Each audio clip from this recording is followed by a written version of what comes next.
For problem number 5, we have the differential equation, and we need to sketch a slope field at the 9 points given. So the x values that we have are -1, 1, and 2, and the y values are 2, 1, and 0. So replacing in the value of -1 for x and 2 in for y, we get 1.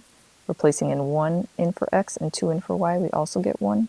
Replacing in 2 in for x and 2 in for y, we get 1/4. Replacing in -1 in for x and 1 in for y, we're going to get 0. Again, replacing in 1 in for y is going to make 0. Then -1 in for x, 0 in for y, we get -1. 1 in and 0, -1, and then -1/4. So then sketching the slope field, sketching the horizontal tangents first. So slopes are equal to 0, we'll make horizontal tangent line segments. Then for the slope of equal to 1, that would be a positive slope, and the slope of 1/4 is less steep than 1. Then for negative slopes, so drawing the slope of -1, and then for -1/4, that's going to be less steep than -1. So for part B, we're going to find the particular solution given the initial condition f of 2 is equal to 0. So multiplying both sides by dx, and then dividing by y minus 1, and then anti-deriving both sides using u substitution for y minus 1, it's the integral of 1 over u du. So we get the natural log of y minus 1 in absolute value, and then anti-deriving x to the -2, we get negative x to the -1 plus c.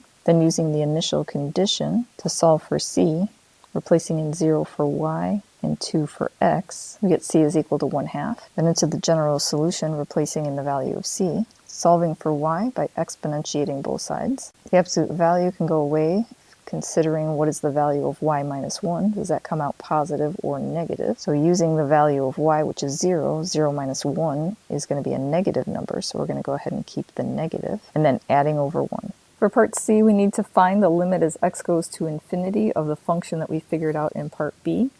So we're going to do the limit as x goes to infinity of -e to the -1 over x plus 1/2 plus 1. Replacing in the value of infinity and for x, 1 over infinity is going to go towards 0.